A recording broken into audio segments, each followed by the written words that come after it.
Okay, it's after 6 o'clock. Let's call our meeting to order. Roll call would show all directors are present and accounted for. There's no public hearing tonight. We have one item on the consent agenda, the Bradway Well Electrical Purchase Authorization. I'd like to pull. Pardon? I'd like to pull. We now no longer have a consent agenda. Okay, who's handling this one? Josh? So I just wanted to double check, and probably it's the case, that the proposed way of proceeding with contacting all the bidders and modifying what's required and getting a new bid is something that we've done in the past, and that we, it's all right to go about this way rather than do a new bid. Yeah, so this is a little unique. This whole project is unique. As you might remember, we bid this as a complete project. We got one bid. Yeah. We're dissecting it, which, we don't normally do. The two biggest items are the well, which is already been contracted, the equipment, and then the electrical panels. What is presented tonight are three vendors so they're not contractors, they're basically, suppliers. Okay. But these three quotes are basically to meet the specs as previously bid. Right. And so that's worst case. We do want to try to work with all three of them, or the willing parties, because it takes effort to get, as you can imagine, $185,000 worth of electrical equipment. It's not a trivial piece of equipment.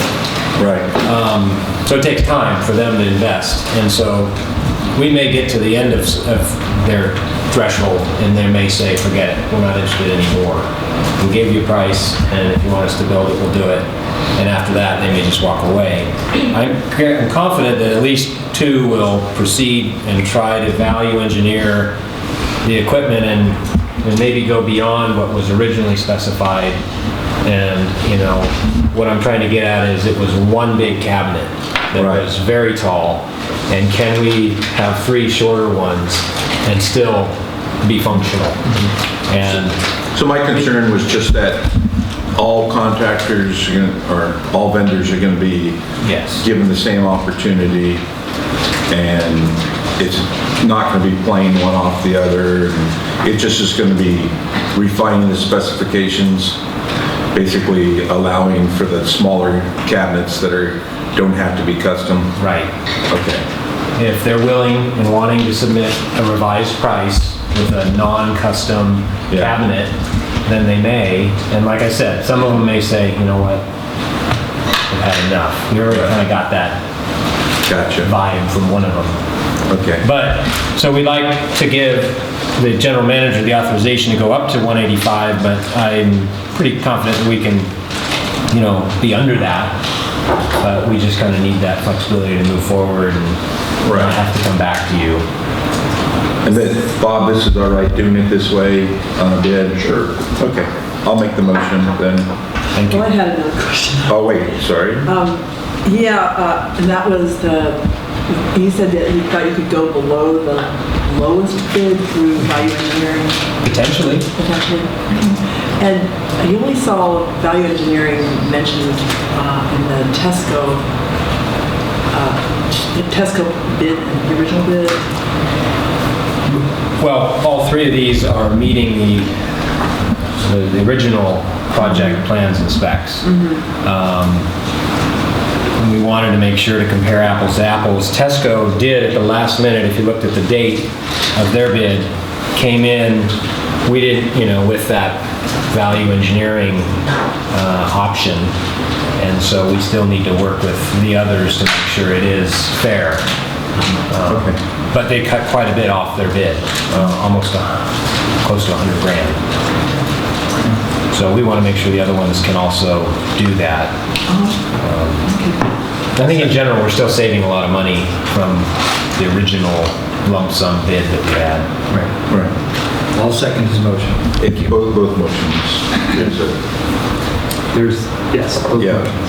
Got bidding and general manager of purchasing. Yeah. Okay, we have a motion and a second. Do we need a roll call for this one? No. All right, so all in favor? Aye. Opposed? That passes Thank unanimously. you. So, we now go on to the reports. No, all communications. So this is the time to address us on any item not on tonight's agenda. Hi, Gary Lindstrom. I just want to make an announcement tonight that a company here in California just won a $1.5 million contest of developing water, helping to create systems that can be used around the world. I have a meeting with them again this week, the end of this week, right here in Watsonville. So they have developed a way to take water out of the air, a lot like you see condensation from air conditioning units and things like that. The atmosphere holds approximately 37.5 billion gallons of water at any given time. The new technology, like I said, is by a group here in Watsonville. The design right now can create up to 300 gallons of fresh water per day, and that's drinkable water, and be produced every day. The machine is called Skywater. It's been developed by a group here in California, some of them that happen to be in Watsonville. It's housed in a metal box about the size of a train air conditioner, you know, the outside your house, a large box. And it can be powered by solar power. If not, then biofuels can be used. It's designed to be used by homes, farms, and emergency agencies needing emergency drinking water. And like I said, they just won the Water Abundance X Prize for $1.5 million. So it's good news. It's really good news. It goes along with what I said before, that if everybody works together and thinks outside the box, that there are a lot of answers out there. And this just proves it. That's all. Thank you. Thank you. Make a quick comment. I got contacted by somebody who was a parent of one of my students 20-something years ago, which was cool too, but to get an update. But you mentioned something similar, but using ocean water, cold ocean water as the condensing cooling fluid. So I don't know if it's the same thing or not. Okay, anyone else? Seeing none, back to the directors. Any comments from the directors? Well, I've got a couple of things to mention. First of all, about rainfall. Normally by this time of the year, we have about 2 inches of rainfall here. And what we have this year is 0.06, 6/100ths of an inch versus 2 inches. So we are way behind the 8 ball here. And unfortunately, the weather forecast for the next week and a half is 0 rainfall. So we're kind of bad, and it's going to stay bad for a while. Who knows when it will come back. Also, I was going to mention,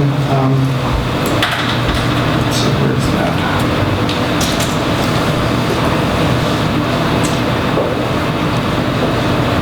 Something that happened at the Santa Cruz City Water Commission last night.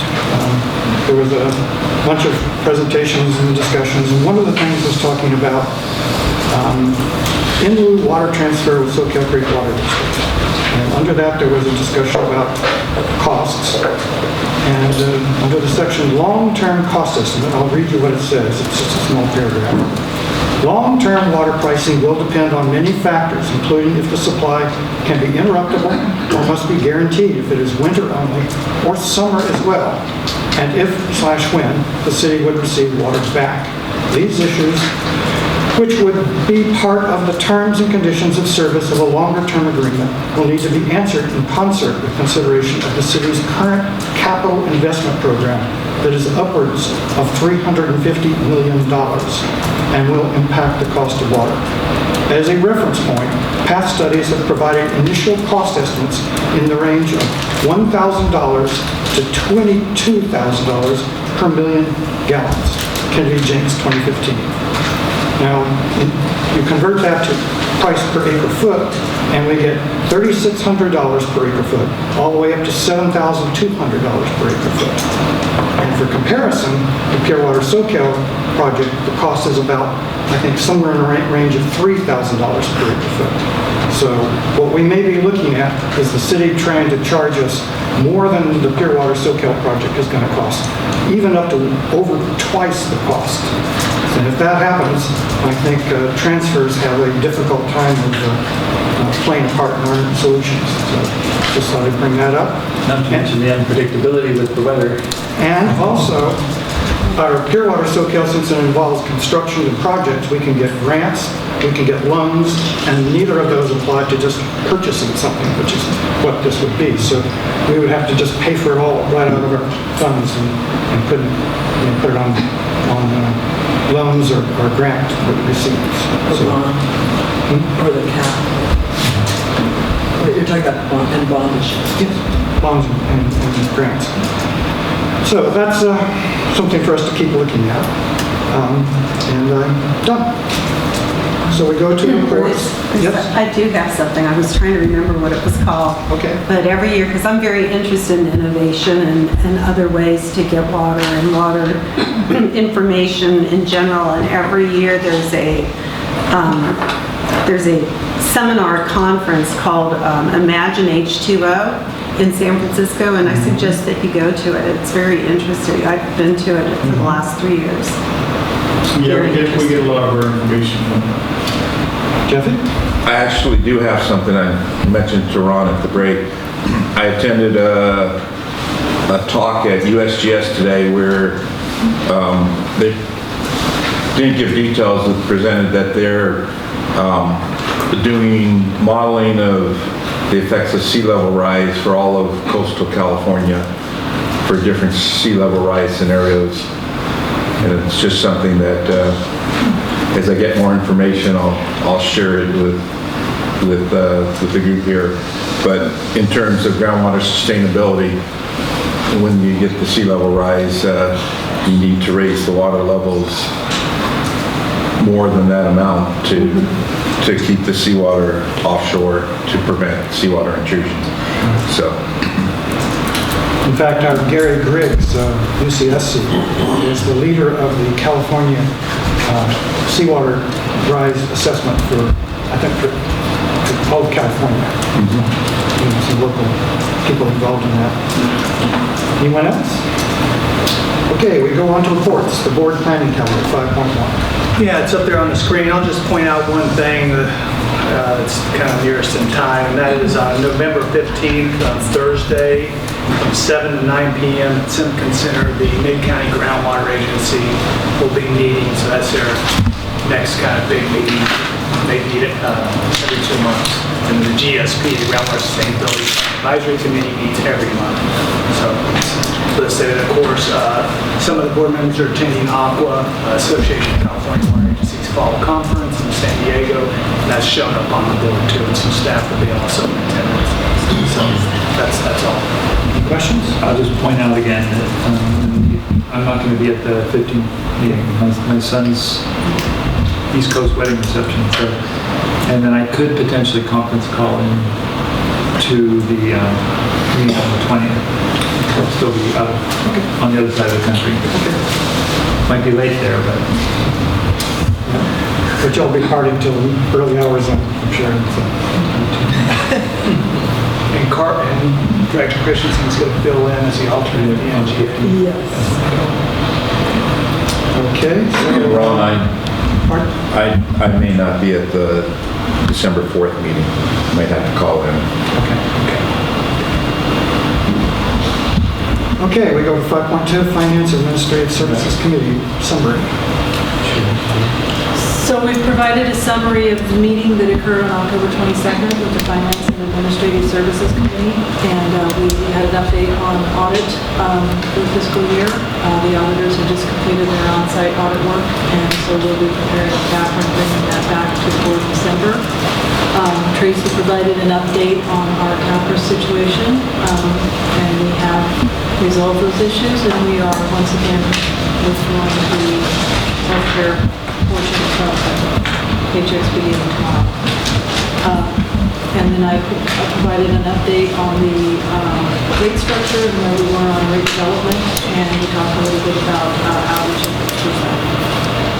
The next one's yours too, I think. Water Rates Advisory Committee. On October, that's an oral communication, on October 29th, the Water Rates Advisory Committee met, and we went over rate development, and we began talking about how we could communicate with our customers, the change in the rate structure and how the rates were developed and where we are now.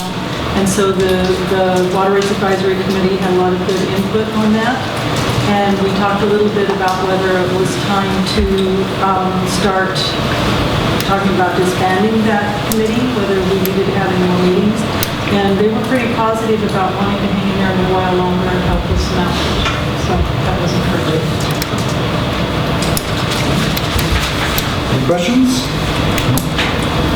Okay, we move on to Wilson letters. We have one.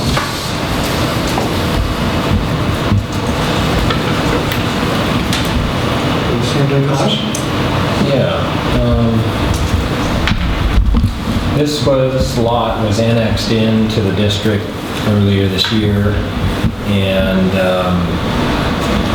they're proposing to build a new house next to an existing triplex. So they front a water main on Wharf Road, and have met the water main offset programs. They did do a lot of the Go Green reduction, so about 20% reduction. Questions? I was mentioned as part of being on LAFCO, this particular lot was just not logical that it wasn't in our district, so it was included because it fit alongside. It was just getting rid of an unreasonable or unusual kind of line. I didn't see it before. I have nothing else to add. I'll move approval. I'll second. We have a motion second. All in favor? Aye. Opposed? That's me. And we move on to 6.2, presentation by Rick Tellis of proposed and claim tiered rates and emergency rates. So I'll lead this off. We got Sanjay here from Rathatellis to give the presentation. Leslie may want to say a few words, but Leslie, could you bring up my one slide? I want to kind of give an overview that I think kind of sets some context and important to know about rates and put this a little bit in perspective. So I've got my 10 things that are good to know about this proposed rate structure. Okay, bear with me, sorry. Sorry. While there's a break in the action, every time I tried to highlight something, it highlighted like 3 lines. So I don't know what was different about the way this particular agenda was formatted. Okay. I couldn't highlight a single line. Okay, good to know. So just talk to Ryan, because he actually, we're dividing and conquering. Yeah. So just so that it's easier to. Emma, you hear that out there? We have highlighting a packet, so when you come on board, help us with that. I mean, they've been fine up till now. Okay. There's something this way. Good, is that? I thought it was a cute. I thought you did, but since I saw it on his. Yeah. I was trying to. So, before Sanjay goes in, because he goes vertical deep, I'll kind of go horizontal here with a couple big points. The proposed rate structure, it's simplified. We had a 4-tiered rate structure before. This is going to be a 2-tier if the board likes what they see. And it's based on creating a legally defensible, simpler 2-tiered structure and reduced why the overall revenue need shown here is around 9%. When we first started this effort, we were looking at an 18% revenue need. And through various actions, we were able to bring that down to 9%. So that roughly translates to about half the rate increase. And some of those examples, I think, are important to point out how we reduce. So, for example, transitioning to the automated meter infrastructure system, I don't know, it's about a $4 million, I'm looking to Shelley, but it's a multi-million-dollar effort. By embedding that into the water demand offset program, it takes it off the rates of all our all our customers. It does put it on the backs of the developer, but with our critical overdraft, that's part of the price of building in our area right now. Also, I put in there smart bidding. You saw a little bit of it tonight. Taj and his crew brought back a bid they thought was $250,000 over, so the board, he suggested the board reject that, and they did, and they dissected it, saving us, probably at least $100,000 plus, I would guess, in that. And then another thing we did is look at infrastructure projects that instead of cramming them all together, try to carefully time them and set them out over time. So anything you can delay something without a large impact, that's money savings. Main point number 3, I think this is really important and makes me proud of what's being proposed, is that 72% of the residential customers will see less than a 5% monthly increase. $5, what did I say, 5%? $5 a month increase, so it is dollars. We'll see less than $5 a month increase, 72% of the customers. So this, it's about sustainability, this rate structure, and conservation, because it's a 2-tiered, and there's a large break between the 2-tier to discourage people from going into the second tier. Households that consume more than the average will have to pay more in the 2-tier to support sustainability in the second tier. And so that's where a lot of that, what helps the 72% not see much of a rate increase. Businesses, the vast majority, 98%, would also see a modest increase, about 40 cents for every 748 gallons, because their usage varies so much, it's best to translate it that way. This is an important item. The emergency stage rates are embedded. So we currently, for the last 4 or 5 years, we've had emergency rates, stage 3 emergency rates, and this rate structure that's being proposed embeds those rates, so if the board does choose to continue with stage 3 due to our precarious situation, seawater intrusion, they won't necessarily, they can do all the measures but won't have to layer on top stage 3 rates of beyond this. So that's like a 20%. And then grants, we've had a couple $1 million in grants, and we're being considered for about a $50 million grant. So that's something that these rates have taken into account on a two-level manner that Sanjay will get to. Dr. Daniels alluded to number 8 here, surface water purchase. Santa Cruz, if we were to purchase 1,500 acre-feet from Santa Cruz, the cost that they've stated is roughly $4,000 to $6,000 an acre-foot, based on what they presented Monday night. So when you look at that and you multiply the cost per acre-foot times the number of acre-feet, what that translates to is about a 24 to 36% rate increase. And the reason for that is because you cannot capitalize purchasing of water. It is not an asset that the bank can reclaim. So you cannot bond it, you cannot capitalize it. So our ratepayers would immediately be hit with that type of rate increase. Now that is if we were just purely to purchase. If Santa Cruz worked out a deal, which they haven't been able to model yet, but if we could give them water back, maybe those prices could be negotiated, but we're not there yet. Number 9, the economic study done by UCSC showed that if we weren't to attain any additional water supplies, and we were to get down to the sustainable wet rate through rates, by increasing rates so much that people lower their usage, that we would have to triple our rates as to what they are today. That's just assuming no supply whatsoever, just achieving it that way. And number 10 is what we're really all about, is I think everybody can surround them on this one, get together. is the rates support sustainability to prevent further seawater intrusion. If seawater intrusion continues to occur, then the customers will absolutely need to use even less water and pay even more. So I think these 10 items, there's probably many more, but are important to keep in mind as Sanjay goes through this, because doing the rates, you know, you're always trying to find the best spot, the sweet spot for the customers, and also be able to achieve what we are trying to achieve. So with that, let Sanjay, our president.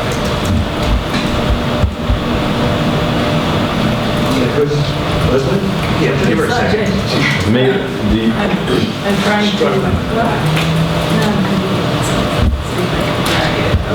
Sanjay's with Rathatellis. He's our consultant hired to do our rates. He's done numerous rate studies in the area.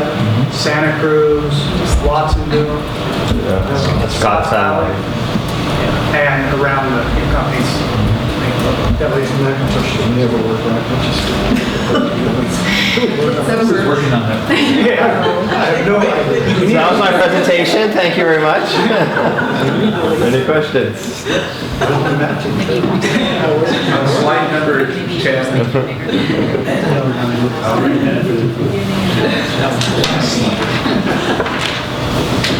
Liz, would you like to say anything before I start? I'm sorry that I'm not more back.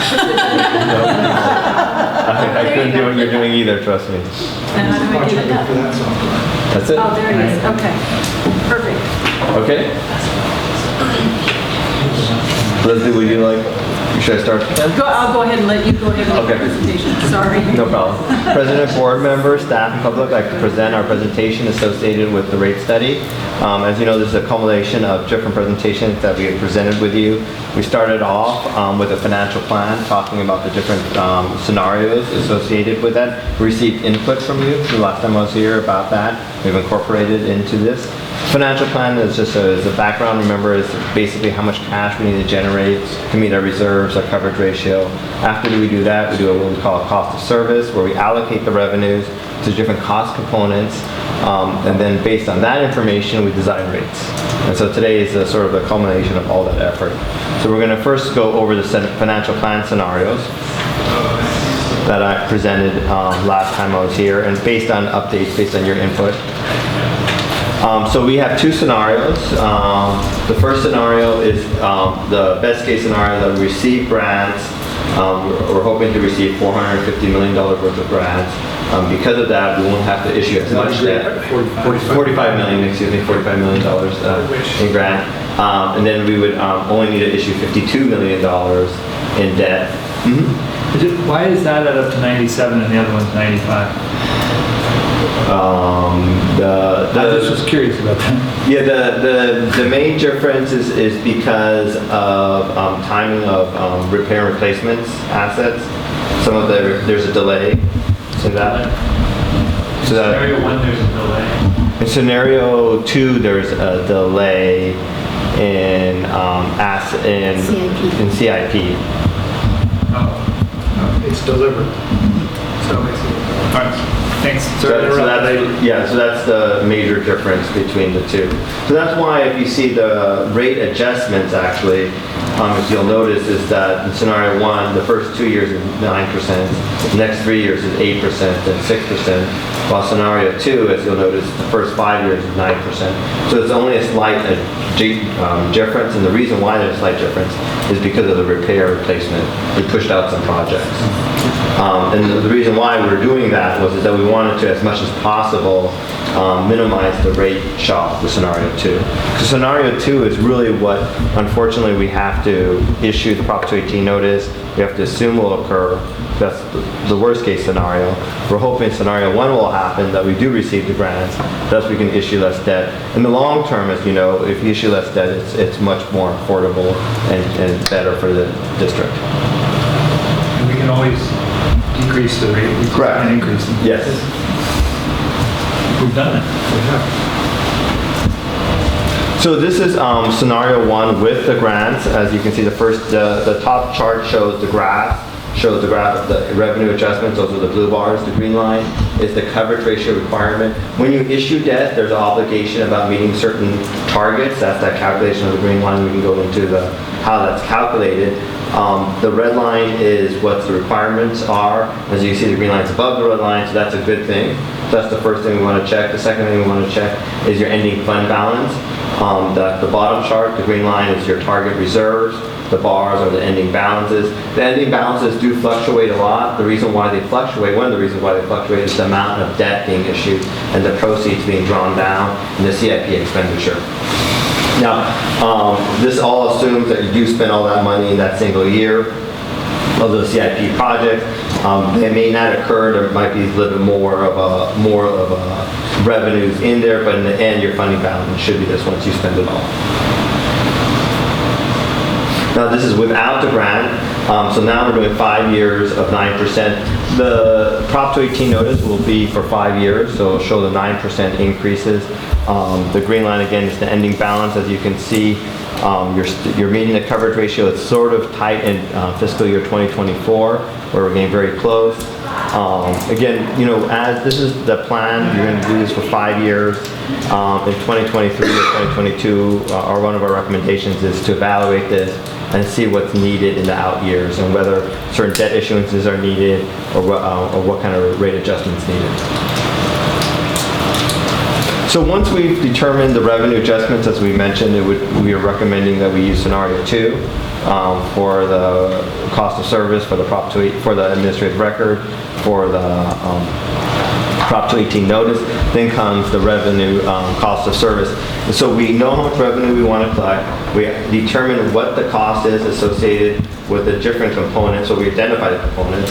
Those are supply, base, conservation, extra capacity that's needed for summertime needs, maintenance of the meters and customer service.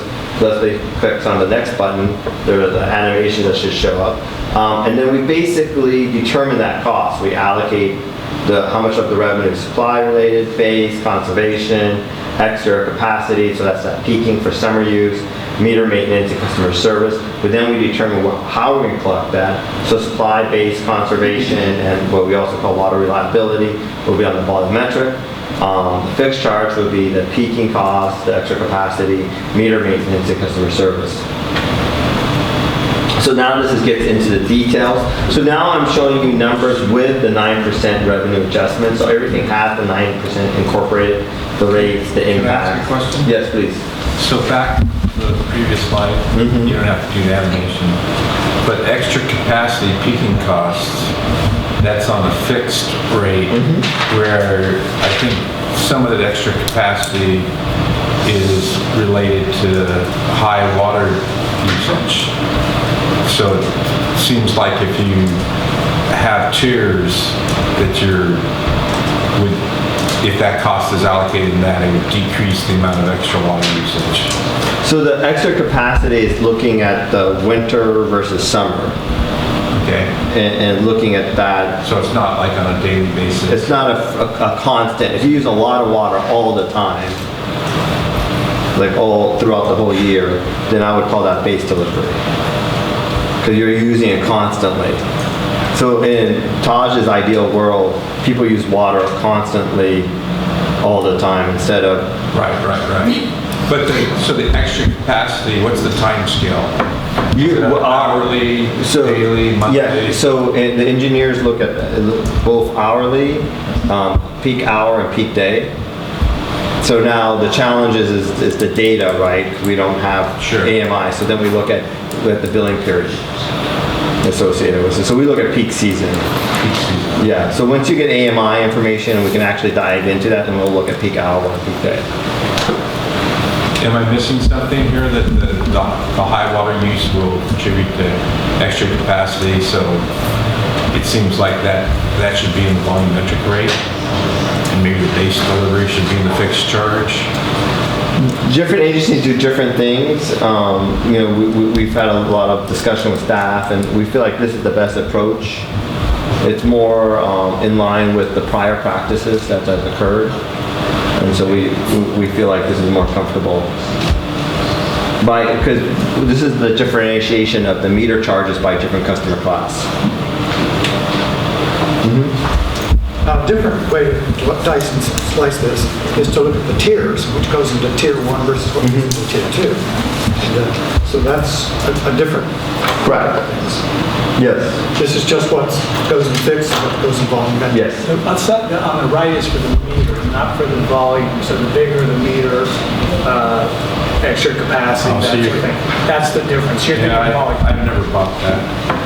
I guess the bigger the meter, the potential for Potential. extra. That's right. Correct. But it's really how much people use.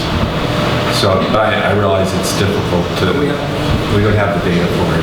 We have to be ready. We have to keep the system ready to handle the peak. Yeah. So that's why it's a fixed charge, because we have to do that regardless of how. It's the potential Okay. that someone could I guess use. that makes more sense if we're going by meters. Okay. So the conservation, cost of service, so what we've done is we've allocated the total revenue requirement. We want to collect $21.5 million. We determine how much of it's water, what we call water reliability, which is basically $5.5 million. The supply, which is the production, the wells, $5 million. Base delivery, which is average, is $4 million. That peak, so that's that peak day, peak hour as I mentioned. We looked at the system, the operating budget, the capital, and identified how much of that is peaking. That's $2.2 million. Fire protection, which includes both public and private, is $2.1 million.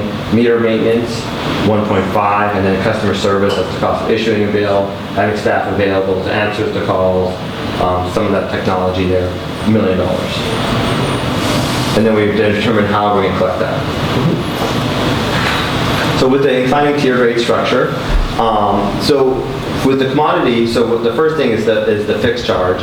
Well, one of our recommendations is to slightly increase the fixed charge from your current 35.65 to 40.60, so there is a slight increase in the fixed charge. The second thing we did is we looked at the peaking characteristics of your customer class. One of the things that we realized is that there is a difference between irrigation and everyone else. Irrigation does peak a lot more. So their meter charge, they are using more of that potential, so they should pay more on the meter charge. Other customer class, single family, multifamily, commercial, SFR, single family, MFR, multifamily, those are very similar in their peaking characteristics. So our recommendation is that they all have the same meter charge. And basically the peaking component includes that. So this chart basically shows so you currently do have different rates for the meter component for single family, multifamily, commercial, and irrigation. So this is a simplification where we're saying that single family, multifamily, and commercial will all have the same meter charge, regardless, based on your meter size. And irrigation will be different because they peak more, again, based on meter size.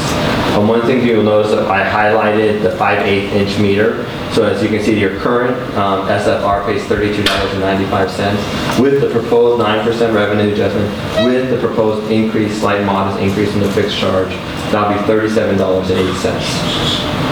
Now, you also notice multifamily does increase from $22.27 cents to $37.08, and then you can see that commercial is a slight decrease, and then as you can see, irrigation is a slight decrease. These are all the changes. Now, one of the things you'll also note is that meter ratio, the changes are sort of like a little bit different than the prior. One of the main reasons why is that we re-examined the meter ratios, and we asked ourselves, is the AWWA meter ratios appropriate or not? We had a lot of discussion with staff about that, and what we realized is that we should really look at what's in the ground. What are the meters that we have in the ground? I forgot the vendor's name. Astrometer, thank you. So we use those ratios instead of the AWWA sort of generic standard.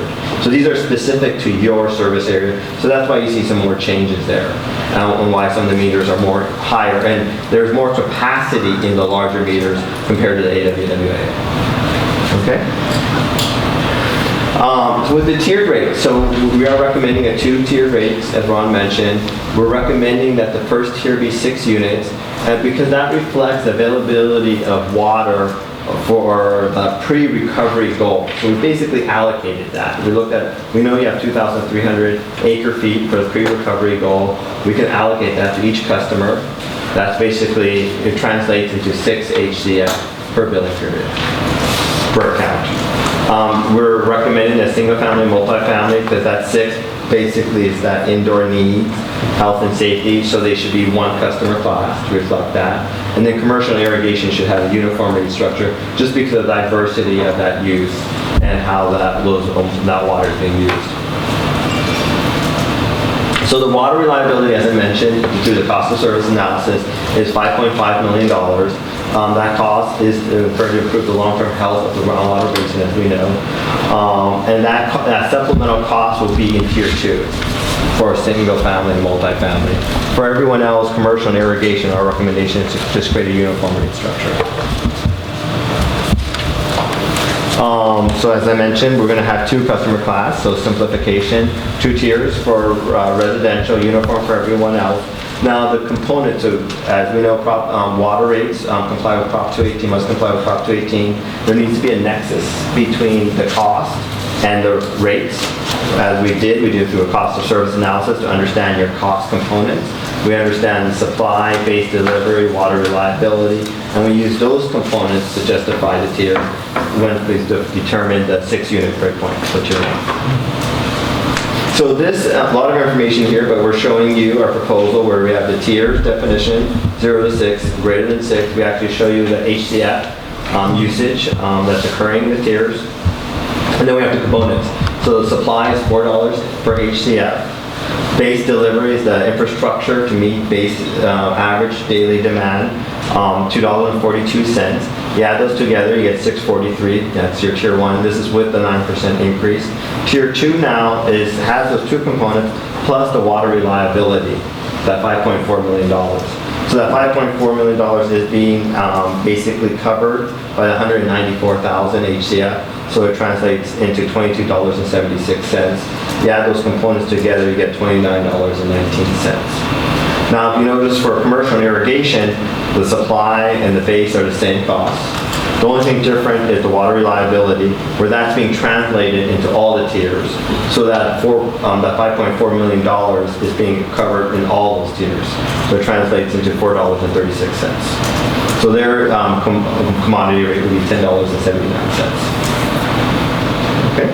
So now what we want to show you is your current and your proposed. So the current, your current rates that you have is 0 to 4, $6.90. Now before the settlement, it was $4 for 4 units to 8 units was $9.11. Then 21 and 44. And then if you click the next slide, the animation shows. So now it's, as we know, with the settlement, now Tier 2 is $6.90. So with the proposal, as you'll notice, that we're going from 0 to 6 at $6.43. That is lower than your current Tier 1 and lower than some of Tier 2. Now it makes you go above 6, then you go into the higher rates. And so we've changed a lot. We've changed the amount of revenue reflecting on the fixed charge. We've changed the meter ratios, we changed the tiers, and we changed the price associated with the tiers. So a lot has changed. So what this shows you is the impact for all single families. So we calculate the bill for every single family account for this time period. We ask ourselves, what did they pay before? What would they pay now? And what's the dollar change? So it's a histogram that shows all the changes. And so I'm going to work myself from left to right. So the left it says less than $0 or 0 or less than $0. So basically around 11% or 12% of the customers will see either no change or a slight decrease in their bills with the 9% increase. Then you'll notice that 0 to 5, so around 61 or so, 62% of the customers will see no more than a $5 increase, $0 to $5 increase. And then you can see there's some slight increases, and then you can see a subgroup of customers, around 18% will see more than a $35 increase. Of course, the question is, well, who are all these different customers? So the next slide actually shows that in more detail. You can sort of connect the dots here, where this is now what we call a usage analysis, where we look at different usage levels look at the current bill, proposed bill, the dollar change, and the percent, and then based on this information, you can tease out who those customers are. So I mentioned that some customers will see a reduction. Those are the 5-unit people. So if you use 5 units, you will see a reduction. The other individuals who do see a reduction, which is in the next slide, but we won't go there yet, is, that's okay, is those who use between more than, who are now in your tier 4. They would see a reduction because they're not paying the $44, they're paying the $29. So those are the 2 groups of people who will see a reduction. Most of your customers, as mentioned, will see a $5 increase. So that's the customers that are using 6 units or below 5 units. Those are those customers. Now the customers who will see a more dramatic increase are those who are using 9 units because they are in that sort of zone where that 6 to 8 zone where they're in tier 2 at $6 or so cents and they're jumping to $29. So The sustainability criteria. yes, the sustainability criteria. So maybe we go one more slide. Yeah. Quick question on that. So does that, when you're trying to figure out these rates, does that particular impact actually cause people to use less water and then you're... That's a concern of ours. Increase income? Yes, that's a concern. That's great for our groundwater basin, but... Correct, that's a concern of ours, and I have a slide on that where we're going to be talking about that in a second. But that is something that I am asking Leslie and her staff to monitor, because that's because if you can use one less unit, you save $29. Right. But I was just looking at this in terms of how many people in the household, how many gallons per day they can use per person and stay in the under 6. It was 36 gallons per person. For how many people? If it was 4 people. 4 people, give me 1 second. Yeah, the average family. Yeah. Because I know we get, people call us, you know, they have 6 people in the house and they come in and they say, all of a sudden we're in the bigger, you know, we're in the bigger rate, but it's because we have extra people in the house. At 50 gallons per person per day, a family of 4 should be using about 8 units. And their bill is going to be about $136. And that's 50 gallons per person. per person, but that's a lot. Yeah, so if you're 4, if you're 4 people and use 40 gallons, you should be at 6. Okay, that's what I thought. Yeah. Okay. It's doable. That's still a lot. Yeah, that's still, I mean, that's more than, I know in San Francisco, I think it's down to 25 gallons per person. Yeah, no, you know, Because they don't have landscape. correct, and then you have to also ask yourself, are they going to the gym, working out, are they around? Oh, I showered in the gym if I lived there, yeah. So you have to ask yourself how much, you know what I mean, those kinds of things are occurring. But, yeah, that's Yeah. really severe, 25. Yeah. So, okay. So this, that reflects just, if we go back 1 slide, so this reflects 94% of your bills use 12 HCF or less. So this is most of your customers. So the next slide is the 6% of your customers. So as you can see, if you use 15 units, you do see an increase, but then you'll see a decrease once you go above that amount.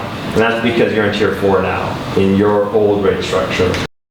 Which was much more higher. Now there's not many people here in this world, but there is a decrease. So one of the things that you may want to think about is, you know, rates are a tool for revenue. Rates can also mimic your cost structure and give information to your customers, but rates are not meant for really changing behavior necessarily, especially like penalties.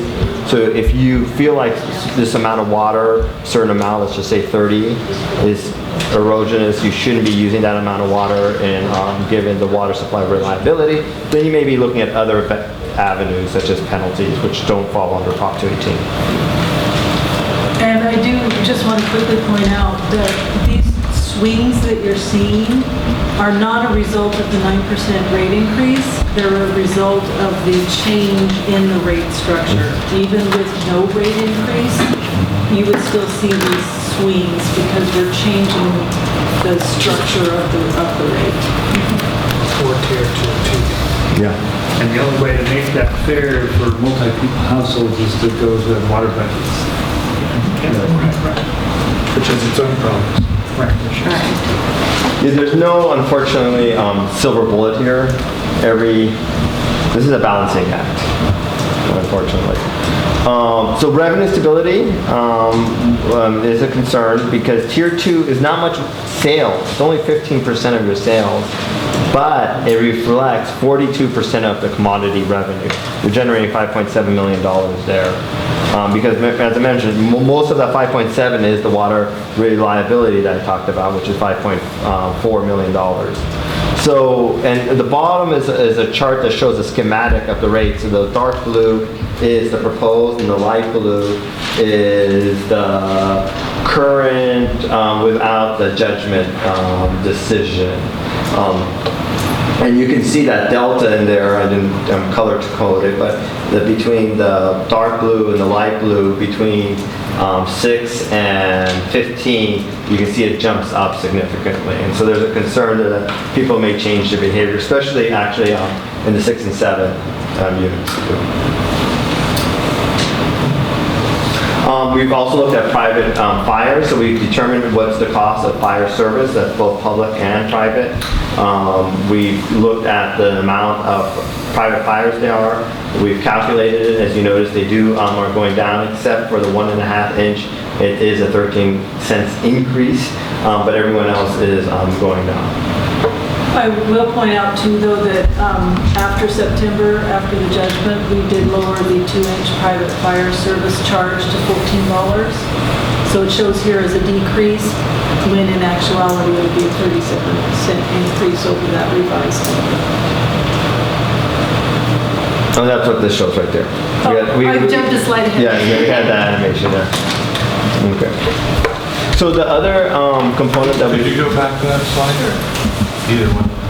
So it seems strange that there's this 1.5 and 2 inch that are different than all the rest of the classes. What's causing that? 1.5 And 2 inch. If I'm reading the parentheses correctly, Difference in dollars. that's a difference. So parentheses meaning it goes up. Yeah, I mean, I'm looking at the It proposed. decreases, right, and So if you look at the proposed, it's going up by like $3 per, I mean, it should be going, it's an exponential function, right? So it's going up a little bit more than $3 for each meter size. all I'm asking is what causes that? The, The 1 inch is negative 32%. The 1.5 is 1%, essentially the same, 2 inch, 3%. Yeah. And then all the rest are negatives. so your 1 inch, and you're currently charged your 1 inch and your 1.5 inch the same. Okay. So that's one thing. The second is the 2 inch got reduced. It was 18. It was 18 and got reduced to 14. So if I go back. I think that's an explanation of the back to pattern. the original Yeah. rate study, you'll see that larger differentiation for two inches. But the main anomaly here is the 1.5 inch, right? Okay. Which is the same as the 1 inch in the current one in the So proposed. that's being corrected. Yeah.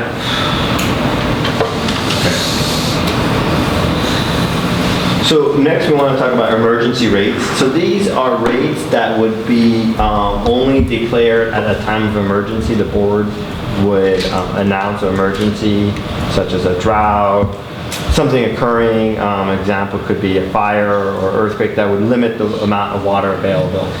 And the board would declare a certain stage, restriction, and then because of those restrictions, revenues would fall, and then the board could implement these rates. So the board would adopt them at the public hearing, and then at the time of the crisis or the situation, then the board could evaluate whether to implement them or not. The reason why you would want this is that in case you need to implement it, you have it handy and available. The challenge is if you don't do this now and during the emergency, there's a lot going on. By the time you get to adopt it with a rate study, with a public hearing, all that stuff, it's 6 or 7 months down the emergency and your fund balances are dead and you're trying to catch up. So it's usually better to do it as soon as possible with the emergency. What we're recommending is that we talked about this last time I met, that we would do a tiered commodity. We are assuming that the sale reduction, so we did model how much revenue loss will occur in these different stages. We're assuming that it occurs across all classes, all tiers. Our logic and rationality is that those customers in tier 1, they're very sensitive to your calling about water supply, so they'll cut back. We know that. So we're going to assume that everyone cuts back. There are additional conservation costs with each of the stages, so we've incorporated that. We did take into account the reduction in variable costs and savings from pumping electricity. And what I'm showing you is the first year of the rates to be adopted. But these would be for the first year. Each year after that, you would put a 9% increase on top of that, which is what we would be consistent with the Prop 218 notice.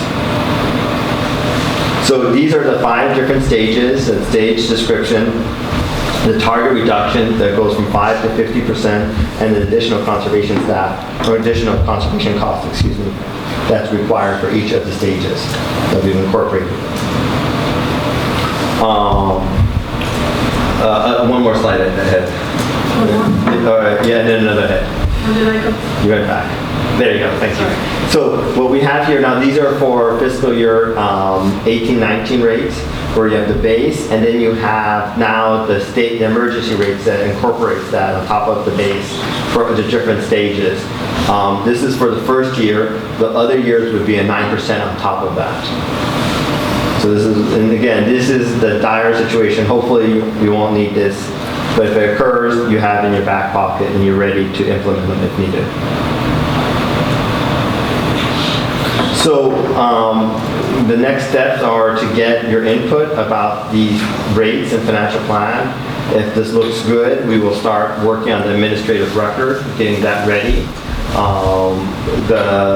Once the administrative record is done, we would like to proceed with sending out a Prop 218 notice, and then have a public hearing February 19th.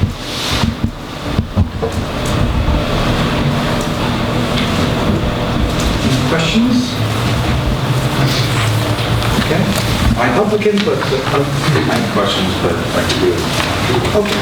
Public input time. Anyone wish to address us on this item? I don't do. Come on up. A couple of questions.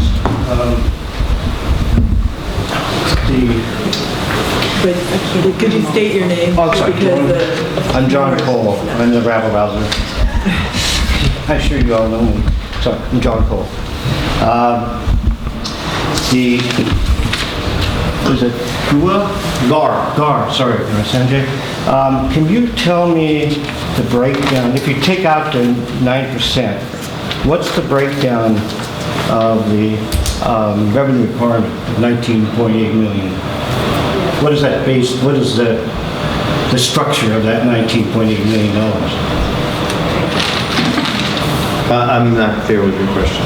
Well, it's usually O&M expenses, debt payments. I mean, what components of that make up that 19.8 million? Or maybe you don't have it. That would be the slide, the cost of service slide.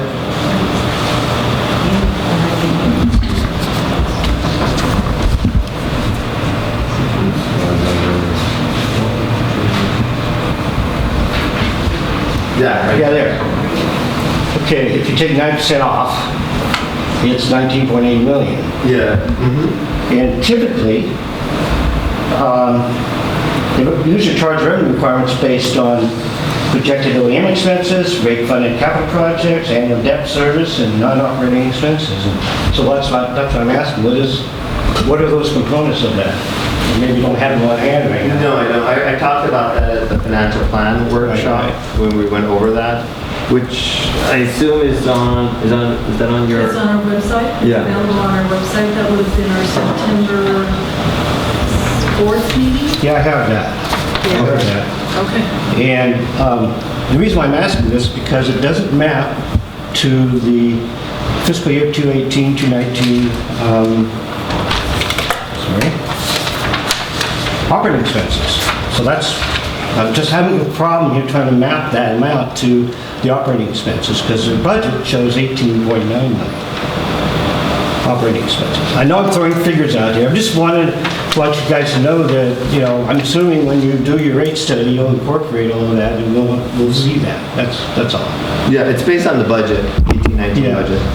It sounds like we're getting into a complex issue. So why don't you communicate with staff and more about what you're looking for? Well, actually, And they can spend time getting back to you what they think. I actually wrote a letter and never sent it because I wanted to see the next presentation, but I can hand it to Leslie, and that explains where I see where that 19.8 million is coming from. I'm sorry. Okay. Yeah, that's fine. And the other question is a very interesting one. You didn't show for the fire line your equivalency connection. And I see you use the diameter. And the question I have is, why didn't you consider demand factor? Yeah, we talked internally and we determined that diameter is the most appropriate given the situation here in Soquel Creek. Yeah, because it makes a significant difference in the charges. 90% of the fire line, I don't really mean to do this as a discussion, but this is a really important point. 90% of your fire line connections are 2 inches or less. But when you use the diameter, the equipment connections, the cost per equipment connection is higher, so the lower size pay more than their share for the capacity of the higher side. If you use the demand factor, that's all I'm saying.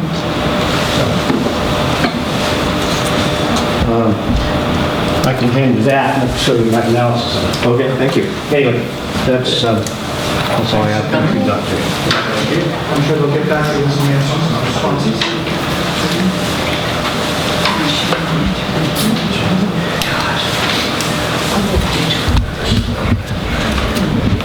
Thank you. My name is Becky Steinbrenner, and I am not one of your customers, but I sincerely hope that you do not take action on this tonight because the public has not been given an opportunity to view this information. It was not in your packet that was available to the Will not be public. approved tonight. They're just asking for feedback. Okay, that's very good. Thank you. The questions I have is how can you justify increasing a 9% increase every year for 2 years and then an 8% increase every year for 3 years? And that would be cumulative too, because if you increase the rate, then you're going to do an increase on that increase. And it totals up to a 42% increase in 6 years. You already have ratepayers that can barely pay their bills. What are you doing here? I'm seeing this is being done to pay for that Pure Water Soquel project, whose EIR is not even completed. I'm seeing that your board is not giving the water transfers from Santa Cruz a fair test to see how it can truly help your district without putting your ratepayers under such tremendous financial burden. I would like some discussion about the justification of this. I also think that I don't see any discussion in here about any possible unfunded pension liability that your district has now or may have in the future.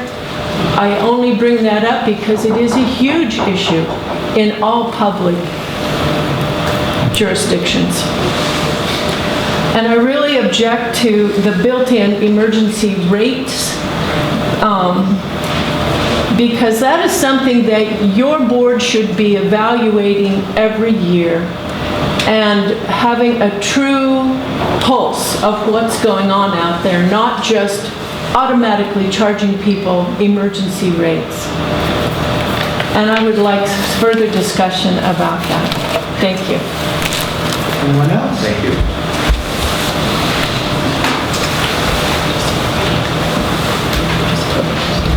Hi, thank you. Yes, I'm Monica McGuire. I too really caution you to take more time before implementing a higher rate structure, since the water transfer system is just finally getting a chance to be tested. And what I hear from most other people in the district is they didn't even know it was an option.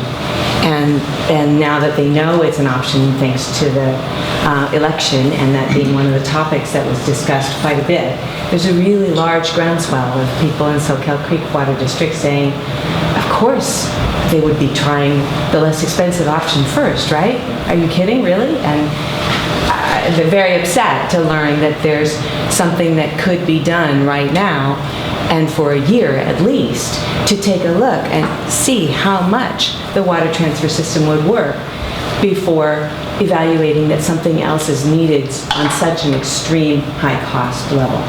And I'm asking that you take that seriously on behalf of dozens of people that I spoke to personally who were circulating these ideas and saying, I really don't understand why that wouldn't be. And fortunately, people still aren't catching up with where meetings are, and life's busy and overfull. But I just know that that's an important thing to bring up. There's generally a very strong sense that that's not being given a fair chance, and that higher costs shouldn't happen yet before that's seen through. You want to say something to that? Well, yeah, I just wondered if you were here when... Let's not have dialogue. Okay, so let's So get you right. already, well, I just want to say, so we are doing water transfer to the point, maximizing what we can do in this current agreement. And there is, talk of future pricing for water coming from the city that's going to be significantly higher cost. Let me mention that. Yeah. I talked about it in public hearing, and two people were not there earlier. Last night at the Water Commission, the water staff brought forward sort of a proposal. It's got all kinds of thises and that's and pluses and minuses, but they did a study 3 years ago that looked at charging for water between 40% higher than pure water Soquel to 140% higher than pure water Soquel. So the notion that we're going to get semi-free water for the city has just evaporated. That they're going to charge us something that could be as much as double the cost of pure water Soquel. So that's something new that's suddenly comes up. It was announced at the Water Commission last night.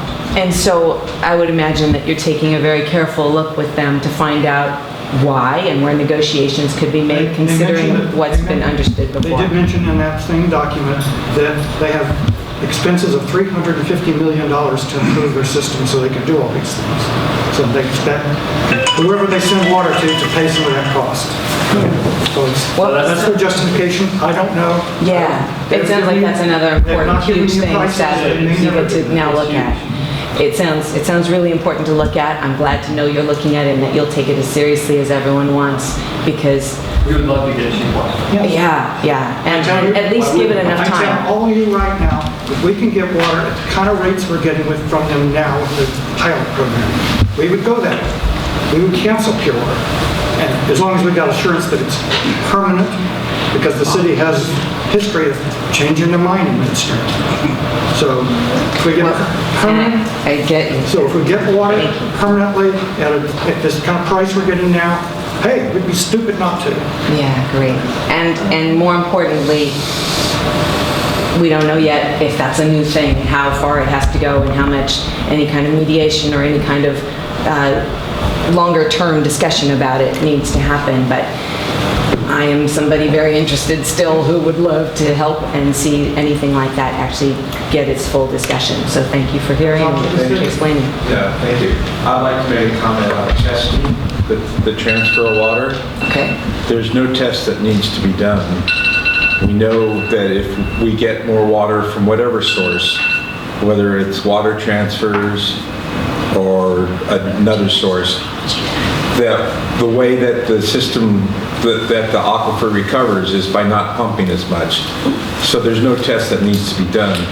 What needs to be, in my mind, what needs to be established is for a river transfer, how reliable it is, and cost is an issue as well, but I'm more concerned with the quantity and the reliability. And there's been no indication from the city of Santa Cruz on well, the cost just got indicated last night, but the reliability, that's, that's not known. And that's something to work on, but it's not. They very specifically mentioned just giving us water in the wintertime. In the wintertime. Well, yeah, that's what I've understood too. Well, I appreciate you saying all of that. I've heard the term testing for it, whatever the term is, that it's not the full plan of water transfers that's supposed to happen this winter. It's supposed to be the first time, whatever we call it, that the hope would be we do more. Thank you. Thank you very much, and may we all keep on the conversation together. Next. Hi, I'm Steve Waite. I'm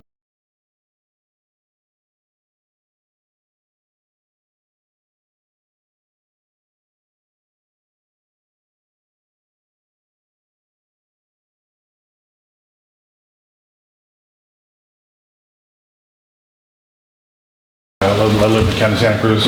I want to give the board, and I just commented on the meeting today by a kind of accident, but I want to give the board and the audience a little perspective of what I see on the rate study.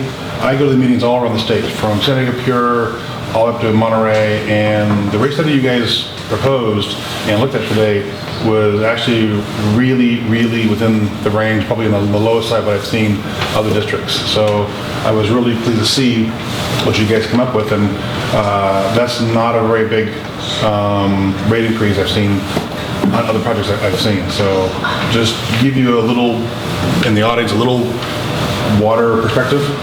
That's what I say. Thank you. Yeah, I noticed also in the proposal, there's no tier for people that are financially troubled. We can't do that. And you can't? No way. The team says everyone has to be charged the same, so you can't. Well, then how Because that means if I give you water for $5 and charge her $7, then she's paying more for it's not, you don't charge them a different price, you give them a rebate. You can't do that. Anything that's coming from somebody. The districts that do that have other sources of income. They have rental income or they have tax income. But this district only has rate income. And under Prop 218, it has to be proportionate to everybody. I asked the same question when I was elected 18 years ago, and it hasn't changed. The answer's still the same. But Bob, isn't there a new law in the state that may allow us to do There's some assistance? There's some That's what I'm talking about. There's some review being done by the Division of Water Rights, State Water Rights Board, as to how they may be able to do that, but they haven't issued any regulations yet. Okay, well, I just say that we look at the PG&E care program and that type of thing. That's what they do. But they're private. Yeah, well, I know, but the thing is that I can't imagine that there isn't some way that we can't work it out. And if they're working on it now, then I think we need to encourage them, that's all. I agree. We all agree. Thank you. But we all want to obey the law. That's what we have to. Yeah, I was going to make the same comment that in talking with people about water recently, there are people where this $5 a month does make a difference. The increase in $5 a month, and should work and do whatever we can to, water, you need water to live. And you do have some discretion in how much you use, but only to a point. So I think the whole entire board is of like mind in that we want to find a way to, make it possible for people on limited incomes to still get the water. That all of us as neighbors and stuff, that we need to take care of the people that are having problems and stuff. I think it's a necessity of life. It's not even a phone is not a necessity of life. But this is, and I just think it should be a priority to make sure that those people are taken care of. I mean, there's seniors that are just living. Let's go on. We do have to go on. Okay, next. Anyone else? Seeing none, I'll bring it back to the board. So Leslie, do you want to ask what you're looking for? Well, Yes. I had a question, Please. actually. So the rates going down for the really high users, to me, is sending the wrong message. So You mentioned that, you said that rates were not the way to address that, but that penalties were. And what's your experience with penalties, and what's the basis for them? So penalties are, I've assisted cities in sort of looking at penalties. I haven't, because they don't really fall under Prop 218. With the city of Santa Cruz is the example that I would use during the drought. They had a penalty, as you know, where I believe the first, if you used 0 to 9, I believe, you didn't have a penalty. Then you went one unit above that was $25. Then you went a unit above that was $50 during the drought.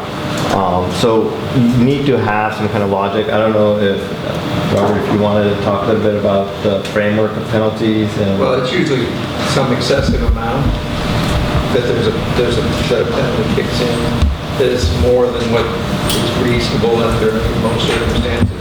And does there have to be a nexus, just like 218, with what the penalty money is used, the money collected from penalties is used for? Or? No, it's part of the revenue of the district. They probably would use it for conservation to tie it together. That's usually where it goes. In the ideal world, you're not assessing the penalties. So you, like I said, you choose an amount that is reasonable. I would suggest what that is. Let's just say hypothetically, we say 30 units. We say 30 units and above is excessive, outrageous. You shouldn't use that. So you tell that to all your customers. You give them warning. Give them ample time. And then you hope that no one goes above 30. And if they go above 30, you charge them something. You may have some kind of way where they could do something where they don't have to pay it, like, I don't know. But anyway, Santa Cruz was 10. Okay, 10. And if you used over 10, you could go to water school once. Right. The district put on, and they waived the penalty. But after that, if you went over 10 again, ended up taking it. So are we able to have penalties with our special district? Yeah. Okay. Just one quick question, will we run into any issues penalizing customers after they've already consumed the water, since we're not able to let them know in advance of a penalty that... We have to come back. Well, you should Like also... the day and lie, you could tell them that you were on the verge of a penalty, and give them that warning, it doesn't matter. Santa Cruz didn't give you any warning. But the Santa Cruz thing wasn't attacked in court. So they did that, and they got away with it, but they didn't get sued. And other places have done it too. Yeah, other agencies have penalties. I mean, it's in the water code, the penalties, and there's all kinds. I'm not an attorney, so you're tricky. Is it? Yeah. The basic problem is we've got 4 tiers. So think of 4 line segments getting increasingly steep, and you cannot equalize that with 2. Unless you just go hugely over it, in which case some people will be paying 100% more than they're doing now. Some people will be paying 2% more, but you cannot approximate a 4-step thing with 2 steps. You just can't. Some people will be over, and some people will be under. Right. And the reason you don't want to have additional tiers is because of defensibility? Yeah, we could look at different tiers. I mean, it gets harder and harder as you add tiers. If the board asked me, hey, can we have 3 tiers? Most likely we could come up with 3 tiers. 4 tiers would be a bit challenging. And then 5 tiers would be, I would say, impossible. Some water districts have it easy because they have multiple sources. So they get water from the Colorado River, they get waters from the Delta, they get some water from the ground, maybe they have a desal plant. Each of those has different costs. Correct. We don't have that. We've got one source right now. And they also have other sources of revenues coming in, like property tax, which then can be used to craft the tiers. That doesn't fall under Prop 218, so we can use that too. So if you had a 3rd tier, what would you link that to for a nexus? I would have to think about that, but yeah. Surface water. What? Surface water, we decided surface water. Yeah. One day. But the problem... We don't have that. The problem to linking it to an individual item, as we know, is that if that item doesn't happen or you don't spend it on it, then somebody's likely to attack it. Right, the public advisory committee, their number one thing was defensibility. So I don't know, the year-long, year-and-a-half-long process, they develop these criteria, and that's what you see here is really a product of all that public input from that public advisory committee. And I do like how, we've at least tried to maintain below 6 units at a level that's close to what it has been. So that we encourage people to stay there. Yeah, well, I would be supportive of penalties at the high levels if we didn't have additional tiers. And I would use that money for enhanced conservation. Right. But I wouldn't make that part of your 218 process. Right. No. Yeah, do it separately. The other option would be to have a tier where the nexus is some super conservation program where it has, it targets the very highest of users to decrease the stress on the aquifer. Yeah, you could have a third tier where it's like a water audit. If you go above 30, you're paying for a water audit. That could be a theoretical. Would that be simpler to just have a penalty for that? Or? Given where we are, I would recommend you do a penalty. But that money could go towards a water audit. Yeah, no, and just penalizing isn't the goal. The goal is to get them to use less. Yeah. Yes. And that's what a penalty is for. Yeah. Right. Yeah, it's not for revenue. Yeah. It's not the stick, it's what the money goes to in addition. Okay. So the AMI being placed on those. I think honestly they've done a pretty good job of trying to get compromise. And after all, this meeting of finance and the rate committee of 11 people for over a year, considering some really creative possibilities, and still coming down to the fact that this is the best we can do for now. I would say that's true. I was about to say that. Being on the finance committee, I know the effort that Leslie and her staff have put into trying try this, as well as Sanjay as well. This is kind of an intensely complicated thing, trying to get things to not penalize some people while benefiting other people and while still raising the revenue we need and all the variables here and all the constraints. I agree. It's about as good as we're going to get. That's right. You push it down here and something pops up over there. After all that. Leslie, we need to give... I think what we're asking for from the board tonight is to give us direction on whether to go ahead and proceed with an administrative record and fluctuate notice on its rates and keep that target around February 19th. Do you want it as a motion? Okay, I'll make a motion that we proceed with the proposed rates and direct staff to proceed with the 218 process. Can we do that without that being... No, I don't think we can. We can't. It says provide staff direction. Just to give, I'm proposing, the motion is to give staff direction. Okay. I'll say that. Proceed with administrative record and... I thought you were not going to repeat your motion again? We're not. We're giving staff direction in a clear motion, that's all it is. All right. It's just, we could just say it and they get kind of the idea, but it's just clarity on what we're asking them to go back and do. And whether we all agree. Right.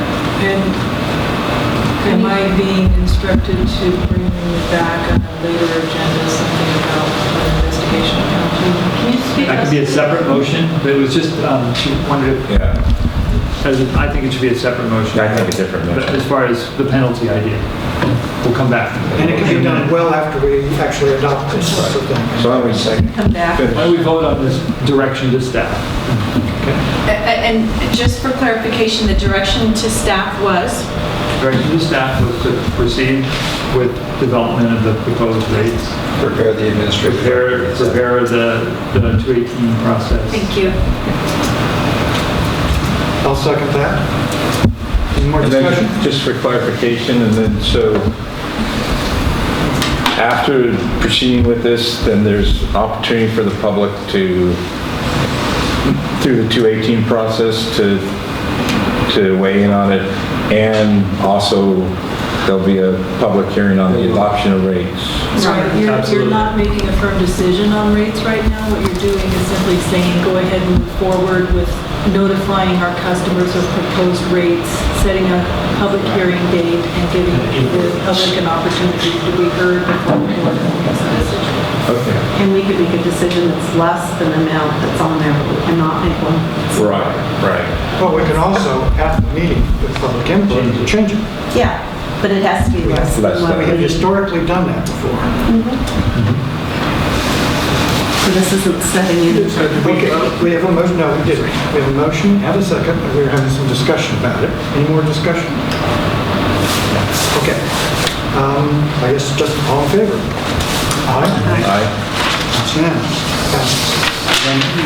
I'd like to make a motion that, for the staff to bring back discussion of penalties for the highest users and include in the discussion what that penalty money might be used for to protect the aquifer. I'll second.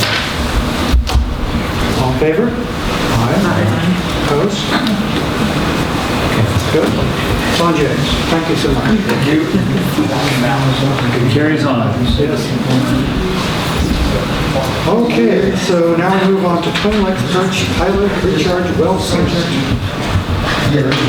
Not initial study negative. Okay, who's got this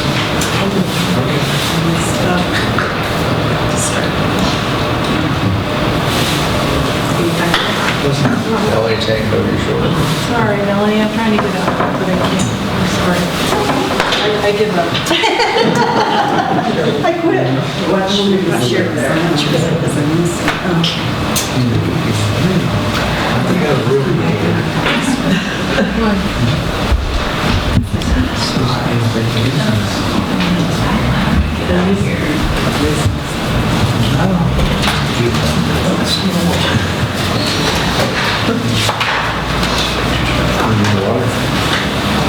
Yes, I was. You can pour. Sure. I'm always worried. Yeah, there's a presentation.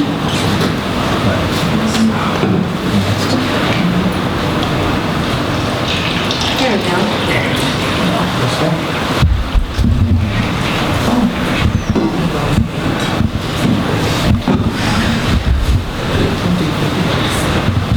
You need like the screen there.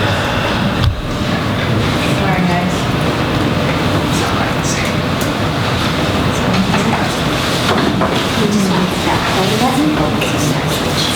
I know, but it won't.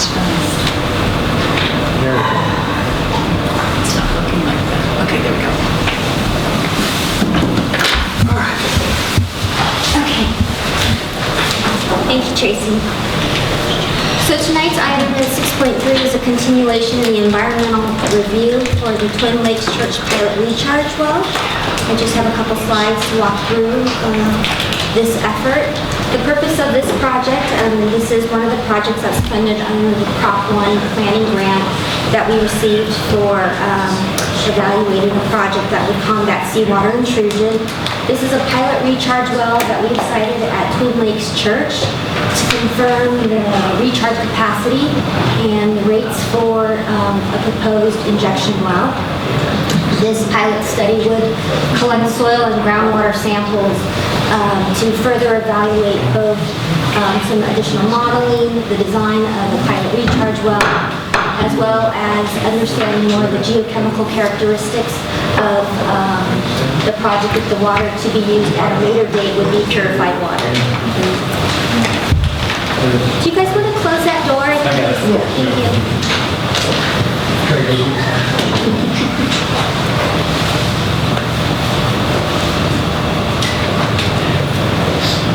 So in terms of the environmental review process, the district issued out a notice of a draft initial study and a mitigated negative deck on September 12th. This included a 30-day review period. So So that period went from September 12th to October 12th. We also held, as part of this effort, a public comment period at the October 2nd District Board meeting. Through this process, we did receive 3 written comments as well as 1 oral comment, and those comment letters are included in the responses to comment portion of the document that's considered part of the final initial study of mitigated negative deck. ESA Consultants was the firm that we hired to do this independent analysis, and they are the ones who have prepared the final initial study, which includes the draft initial study, the responses to comments, and also they prepared a mitigation and monitoring reporting program. In terms of the comments that we received, we did do some additional modifications and revisions to our project description. Here on this slide just highlights some of those changes or clarifications. First, there was some confusion about the type of water that was being used during this pilot study. This project is going to be using treated groundwater to test. It does not, even though this could be used as a proposed well for the proposed pure water Soquel project, we obviously don't have any purified water to do the testing, nor is that water yet permitted by the state. So we are going to be using our groundwater. That groundwater would be extracted from nearby wells pulling from the same aquifer units. That water is treated on site, and so before it goes back into the ground, it would be dechlorinated. There was also some questions related to tracer chemicals. There will be no tracer chemicals used for this testing. In terms of some questions that were related to equipment, we did notice in our project description that we would be required and we may have to get a permit to operate a wood chipper to take down some of the trees. We also included some changes in the mitigation monitoring program. One was to clarify, originally we had said that if there were structures to be removed, they would be removed. But this site, and just to kind of clarify, this site does not have structures, so we omitted that language. There would be no structures taken out. And then, of course, there was some additional language added in a mitigation measure that talked about if human remains were found or any kind of archaeological findings, we would stop work immediately, we would contact the Santa Cruz County coroner, and then we would follow procedures and protocols based on the CEQA guidelines. So based on the comments that were received, the additional language that ESA included in the project description, the finding still stands that there is nothing new that would require any additional changes or measures. This is just a compilation of what is part of this package tonight for all of the environmental review and assessment. And again, is the initial study of mitigated negative deck report that's in the top left, this thing that we handed out on September 12th. The final initial study mitigated negative deck responses to comments is this document here, which we published last week, which includes all of the comments we received and responses to comments. We've also created the mitigation and monitoring and reporting program. And tonight we're asking the board to adopt the resolution, accept the final initial study negative deck, and then we would file the notice of determination. So tonight we're asking the board to consider these actions, receive public comment, and then by motion and roll call, adopt the resolution that, as I just stated, would adopt the initial study mitigate negative deck and approve the NMRP, and then by motion approve the Twin Lakes Church pilot recharge well project or take no action. I'm available, Taj is available, and if we have any questions that we need, we can also contact Lisa Moore by phone. All right, time for public comment on this action, possible action. So probably 3 minutes. Yes. 3 minutes. 3 minutes, okay, thank you. My name is Becky Steinbrunner. I submitted oral comment and also extensive written comment.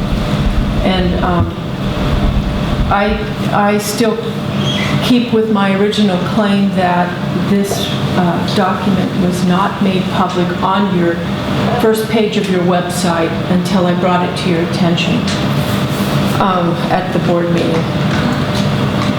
I want to say also that the project was not posted in public visible space, not on Cabrillo College Drive. You had to go up onto church property, onto their parking lot, and look for the small piece of paper taped to the light post. That's improper posting for public transparency. It should have been down on Cabrillo College Drive, where people passing by could see it, and members of the public would not have to trespass onto church property to view it. So I want to protest that you claim you have posted it at the site. I also, on page 63, I'm just going to go quickly, and I'm going to, rather than use BS number 7, I object to that. It is my initial. I usually insert my middle initial, so I'm going to use BES number 4 on page 63. I do not understand, it's not explained that this would use gravity feed only with no pump. And how this would possibly correlate to give you the information that I think you are looking for the ultimate purpose of this well, and that is for pure water Soquel injection of the of the treated water. BES 5, I did not make reference to any private monitoring wells. I was making reference to private production wells. So that is an error and needs to be corrected in your staff response. BES 6, how can you truly monitor the travel times for recharge? And I understand that there will not be a tracer put in, but there is a chemical, a thiosulfate, that is going to be added. And your report did not address my concerns about any allergic response to that water, that chemical, or to any environmental impacts of it if it is discharged into the stream. Page 65, BES number 8, I take great protest to removing 13 to 19 mature oak trees for a size of a monitoring a well that's going to be 4 by 4. That was never explained. May I have one more minute? I have extensive comment that I've submitted to you. Thank you. Thank you. It was never explained or justified why so many trees would be removed for such a small recharge well area, and I am disgusted that these trees would be chipped and hauled to the landfill. BES 10, it states the two projects are not interrelated or interdependent. In fact, they are. The whole purpose of this is for the injection well for pure water Soquel. That is not acceptable. Page 66, regarding the bats, it is stated that the removal of these trees could have a substantial impact on the bat populations, and yet it seems the district is willing to take nothing but a cursory look by a biologist. I demand that there be acoustic studies done at night to determine the bats there, not simply start lopping off branches with a chainsaw and seeing if you see any bats. And to address Ms. Workman's, it is not acceptable to simply dechlorinate water. The contaminants remain. Thank you so much. Anybody else?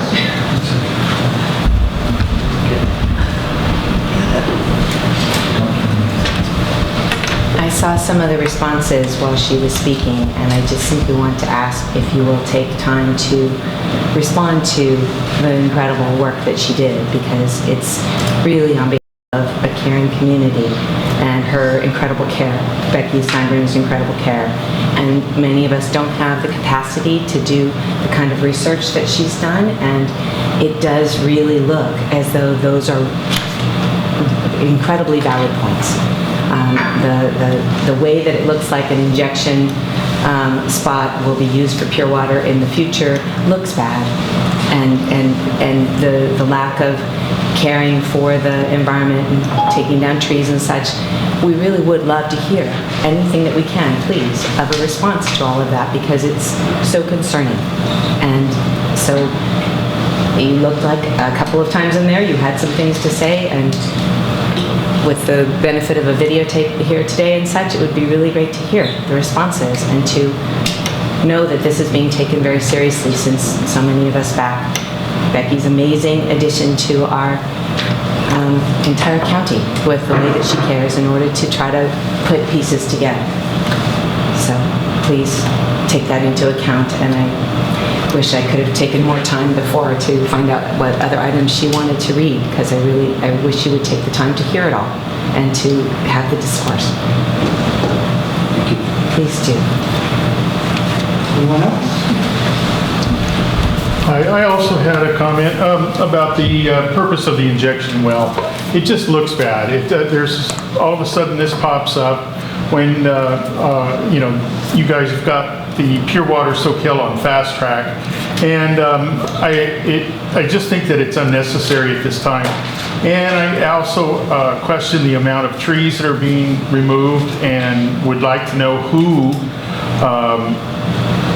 decided on this number, and also the bat situation. That could get into some real sticky problems if it's an endangered species. I'm not sure myself right now, but I know that there is a large population of bats back there, and I just would like to see them taken care of and make sure that environmentally we do the right thing. Thank you. Anyone else?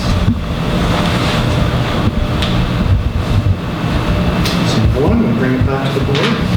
And let me start off by saying, if you look at the things that got presented by staff, and it's also in the staff document, testing at the Twin Lakes Church site to confirm the potential recharge and extraction rates.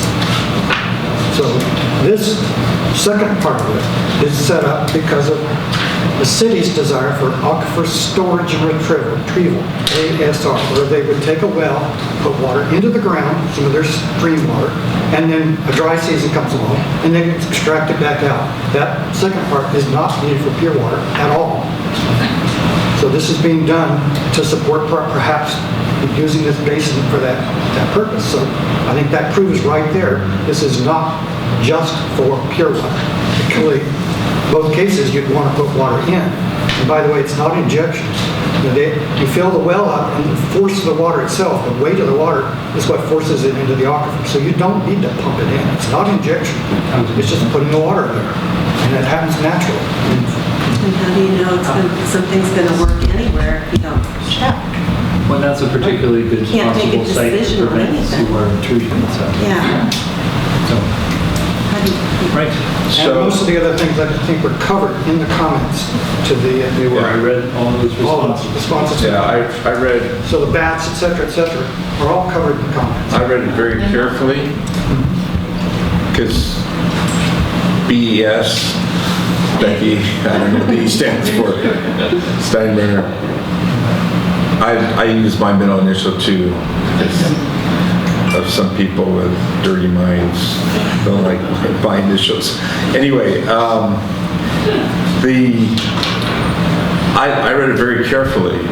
I was concerned about the number of trees removed and concerned about the bats. So the trees, the size of the trees, a lot of them are small, and the reason, what I recall reading is that they need to remove the trees to have access to be able to drill the well and to lay the pipe for the water coming to the well. And was there something I don't think it was to get the pipe there. I think it was mostly for the drilling. There's a clearance requirement for drilling. I've done quite a bit. But the bats, so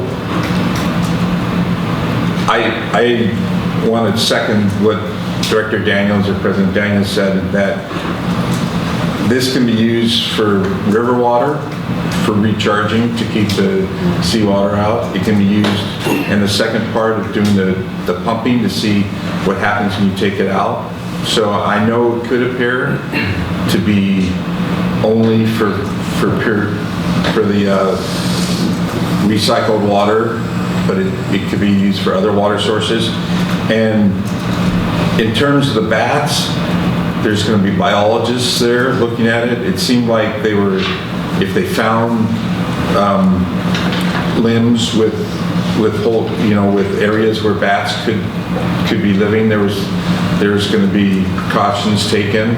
So it didn't appear to me like this was trying to ramrod something through. It was trying to get information and trying to do it in as environmentally sensitive way as possible. Now you can make the argument that you don't need the information, but I think we do need the information, whether we go with recycled water or with river transfer water, if we get enough water to inject there, because this isn't the area where there's a big depression in the groundwater levels, and this is what will keep the seawater off, out in the bay where it should be. So I took it very seriously, reading all the comments and responses, and I was satisfied with the responses. I wanted to actually, thank you for being so diligent and looking at it, because I think that there were some ideas that were added to make it a better document and make it clearer based on some of those comments. So I read through all those, and so I appreciate the public taking their time. I think one thing we should also consider is that for us, this is no big deal. We have something like 17 wells, and all of our wells are pretty much the same thing, big hole way down the ground.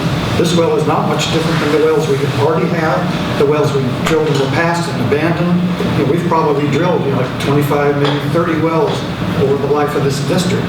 And so putting in another well is, I understand that... That's not counting monitoring wells. Yeah, that's not counting monitoring. The holes all along the coast, they're all drilled essentially the same way. And to take exception to this one, when all the others are not taking exception to, I think it's just political. It's not real. I think it's just political. That's my opinion. Well, can I make a motion? You can make a motion. I'll make a motion that, and this will be a resolution, that we adopt the resolution and that we approve the project, both motions. Okay. Actually, needs a roll call. Don't you need a second first? We do. Did you say? Did somebody second? I'll second the first one. But want to do them separately?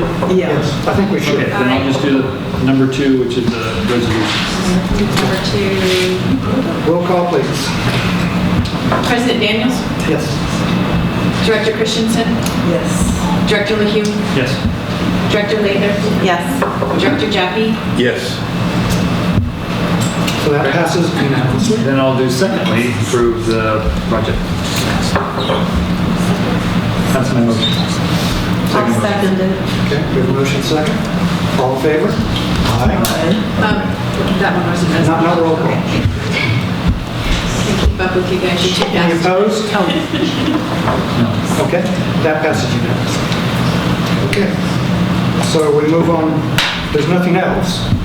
Well, you don't have to put more on this, there's another item. I know. 6.4. Sometimes we have both items on the motion. Okay, we move to 6.4, seawater intrusion, recharge well, adopt plans and specification. So I'm going to cover that one. Okay. This is the nuts and bolts of the actual bidding to install that well that we just talked about. It's proposed to do a pilot hole down 1,000 feet, but the design right now shows to complete the well down to 870 feet. This well, page 172 shows a nice detail of the well. 172. This well is intended to... It's well intended to explore the B, C, and the A units of the Prisma. And it would be a 16-inch diameter well screen and casing. And it shows the total depth of the pilot well to be 1,000 feet, but, you know, depending on the lithology, they may just complete it up down to 870 is what's shown here. There is, of course, some site prep that's needed in order to make room for the equipment. It's anticipated to take approximately 3 months to do this work. There are some attachments that show kind of the layout, the vicinity, and you're welcome to see those as you wish. The estimate for this project is about $1.6 million. And as Melanie mentioned, it is grant funded. So we will be working with the state on this and posting signage to advertise that. Question? I assume that the layout here of the well, it's all variable depending on our logging results. That's correct. Screens may be bigger or smaller. I think it says that on the detail. Okay. The geologic log. I just want to be clarified so people didn't think it was logging. Yeah. We're talking about trees. No trees. Yeah, you're right. Yeah, note number 2 on that says this is a conceptual drawing. Final well design will be provided after pilot hole data is analyzed. Yes. We always do that on all our wells. Right. It's how we perceive it, but we will wait until we get the cuttings. So I have a question. Since I'm concerned and others are concerned about the tree removal in the bid, can that be included to minimize the tree removal? Yeah, we've talked to, there's an arborist that we've consulted with, and the arborist report will be included in the bid documents. There are a couple of trees along the entrance that if we can minimize the access needed to get the equipment in there, they'll potentially be better off. They're not called to be removed, but they will stand a better chance of surviving if we can stay away from them. Okay. So we will do that, and that's part of his recommendation. Nigel Benton is the consulting arborist. But the trees that we've marked for removal we really can't do the project without removing those. I'm sorry to report that, but already as it is, it's very tight. Yeah. Drilling brings a big piece of equipment. It's very long. So I think we're going to try to minimize the access driveway, and that can help the trees along either side of it. Okay. Yeah, but the ones marked with an X they need to be removed. These trees are not flourishing. I want you guys all to know, and the arborist report reflects that. They're struggling to begin with. I had a question because we were talking about shipping them and sending them to the landfill. And my understanding is that trees that are sick, you don't want them to be introduced to another place. So that's why we take them to the landfill. Like, you're not even supposed to burn the trees because a lot of the diseases get carried on to another neighborhood. I think... Yeah, we won't be leaving them on site. Yeah, because we don't want that spreading the diseases that these oak trees have. The stumps will be excavated, not ground or anything. They'll be dug out. Yeah. Is that all for the questions for now? Okay, time for comments on this proposal.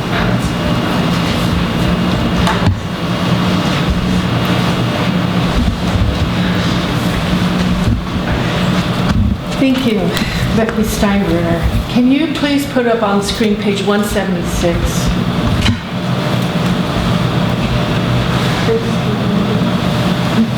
Because this is kind of a startling thing to me. I didn't understand that it looks like there's going to be substantial grading for that construction access off of Cabrillo College Drive. But it shows up pretty clearly on page 176.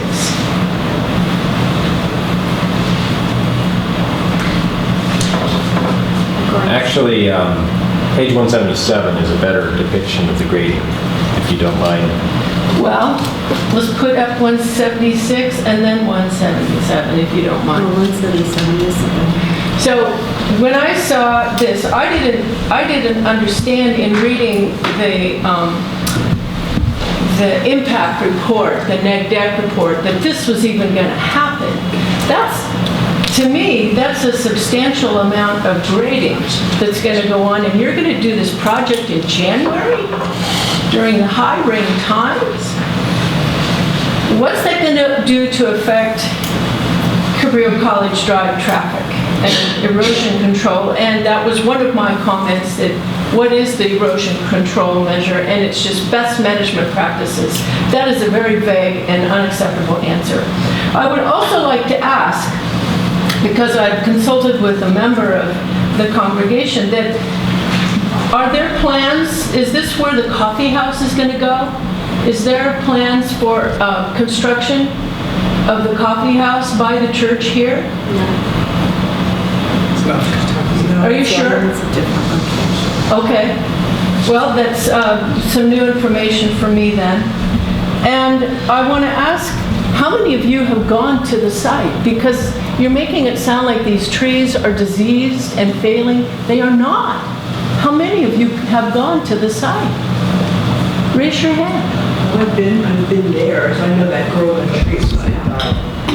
So it's a little distressing to me as a member of the community that you're going to talk about and approve cutting down essentially a small urban forest with known significant impacts to bat population. Some of you haven't even been there. And that there are significant impacts there that are not going to be known by the public until you arrive with the bulldozers and chainsaws. And I find this pretty appalling. Members of the church, are they on board? Do they know this is going to happen? Some people that I talked with from the congregation had no idea. So I urge you to pull back on this project and do some better outreach and better transparency. Thank you. Next. Anyone? Seeing no one, I go back to the board. I'd like to just point out that staff has been working a lot with the church staff. In fact, we at first identified the more ideal location to be in the parking lot, and we had talked to them about that. They actually requested and pointed us to this spot specifically. And they've had some trees identified before to take out, but we, just due to this whole process, decided to integrate that within our whole scope. And I'll just add, the first time I went there, the pastor showed me, and he said, you can see these trees just as much as Taj said in the arborist report states that the trees are not doing well, many of them. And so, if you go there and look, you can see that. It's very obvious if you're astute about the trees that many of them are having a hard time. So it's certainly not a flourishing little place. Some are struggling very much. We don't like to take trees out, but we have to take them out. I need to address the grading comment, if you don't mind me doing so. Can you do it on the other? This line, and this line, Even though we can't see. this is for the customers as well. That are watching. Oh, yeah, Maybe you guys that's can move our. around, because Yeah, do you mind moving around? This is on live stream. There are two lines shown on this. I'll mimic Taj. This line. If you go to the next slide, those are cross sections, and they show how much cut or fill is needed to prepare the site. And the dotted line, which is a little unclear on the screen, but you can see the dotted line over there, shows the existing earth, and the darker line is the proposed finish grade. Now the vertical lines are, each line is, think... 2 feet? No, it's a foot. A foot? Yeah, it's exaggerated. Okay. So it's very little grading. We're matching the existing, it's a flat plateau to begin with. The equipment needs to be on a flat, an actual flat plane. And so the grading is quite minimal in this area.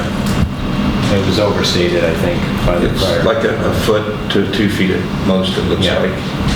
Even the driller, I remember when we went on site, he indicated that it's a relatively good site that will need minimal grading. So it looks like you're cutting off a little bit, adding in a little bit. That's less than a foot. Okay. Yeah. Can I make both motions at once on this one since they're both roll call votes? Sure. I will do that. Can we do that? I don't think so. Okay. You can? Until we can. Both resolutions, 1827 and 1828. As long as somebody seconds it, we can do that. Okay, I'll second it, assuming we can do it.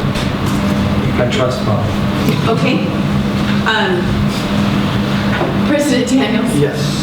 Director Christensen? Yes. Director LaHue? Yes. Director Lathir? Yes. And Director Jaffe? So you're going to, Tosh, before I vote, you're going to be talking with whoever gets the bid award and point out the desire to save as many trees as possible? Yeah. Okay, yes. Okay, I think that is approved. All right, we go on to 6.5, surplus property sales reports. Okay, so this is for a rainwater harvesting system, which we held back from the prior property, surplus property sale.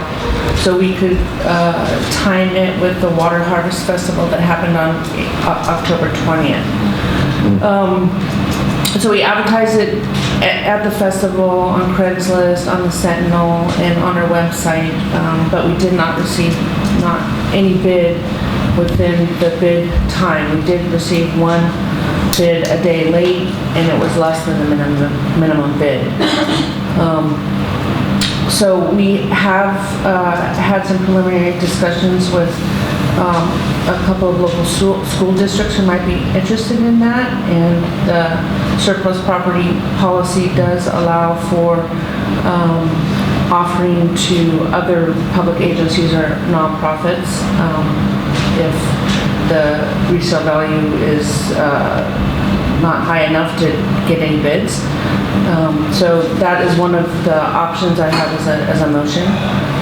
Another one is to waive both irregularities in the bid and award it to the sole bidder or take no action. I'd like to make the first motion. Oh, discussion. Okay, we have a motion and a second. Roll call. All in favor? Aye. Opposed? I like that, yeah. Get it off our hands. Ridiculous. Well, and somebody can make good use of it. Yeah. Especially if the school could be teaching. Yeah. So we have one written communication.